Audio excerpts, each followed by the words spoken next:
Jack ස්පැරෝට black pearl නම අයිතුනේ කොහොමද කියලා ඔයා දන්නවද?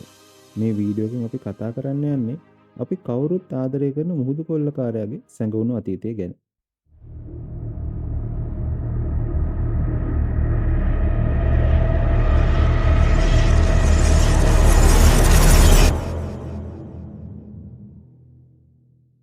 ඔයා දන්නවද ඇත්තටම ජැක් ස්පැරෝ කියන්නේ මුලින් ඉඳන්ම මුහුදු කොල්ලකාරයෙක් නෙවෙයි කියලා? ජැක් ස්පැරෝ පයිරට් කෙනෙක් වෙන්න කලින් සාමාන්‍ය වෙළඳ නැවක කැප්ටන් කෙනෙක්. ජැක් ඒ කාලේ වැඩ කරන්නේ ඊස්ට් ඉන්දියන් ට්‍රේඩින් කම්පැනි කියන වෙළඳ සමාගම යටතේ. ඔයාලට මතකද pirate of the Caribbean second movie එකේ අපිට හම්බ වෙනවා කට්ලා බෙකට්ව. එයා තමයි ඊස්ට් ඉන්දියන් ට්‍රේඩින් කම්පැනි එකේ ජැක්ට ඉහළින් හිටපු අනදෙන නිලධාරියා.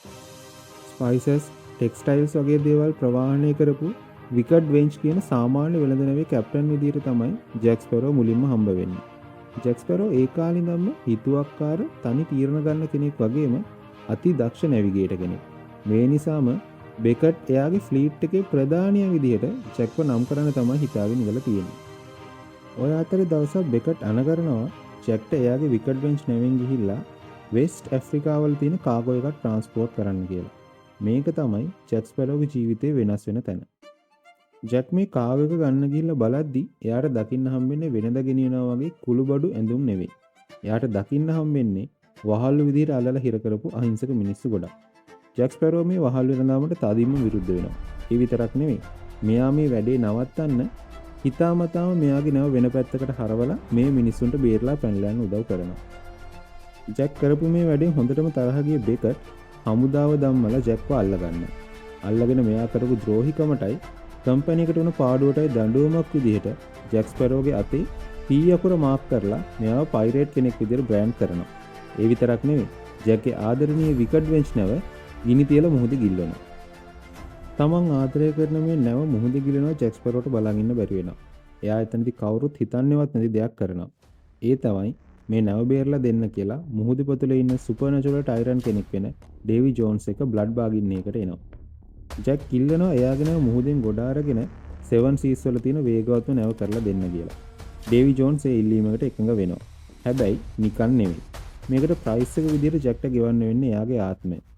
මේ ඩීල් එකේ හැටියට ජැක් ස්පැරෝට මේ නැවේ කැප්ටන් විදිහට ඉන්න පුළුවන් වෙන්නේ තව හරියටම අවුරුදු 13ක් විතරයි. ඒ කාලේ ඉවරුනහම ජැක්ගේ ආත්මය අයිති වෙන ඩේවි ජෝන්ස්ට. ජැක් ස්පැරෝට සිද්ධ වෙනවා ඩේවි ජෝන්ස්ගේ ෆ්ලයින් ඩැෂ්මන් නැවේ සේවකයෙක් විදිහට අවුරුදු 100ක් යනකම් වැඩ කරන්න. ජැක් මේ ඩීල් එකට එකඟ වෙනවා. ඩේවි ජෝන්ස් එයා පොරොන්දු වුණ විදිහටම ජැක්ගේ නැව මුහුදෙන් ගොඩ අරන් ඒක 7 සීස් වල තියෙන වේගවත්ම නැව කරනවා. කතාවල කියන හැටියට මේ නැව සුළඟටත් වඩා වේගවත්.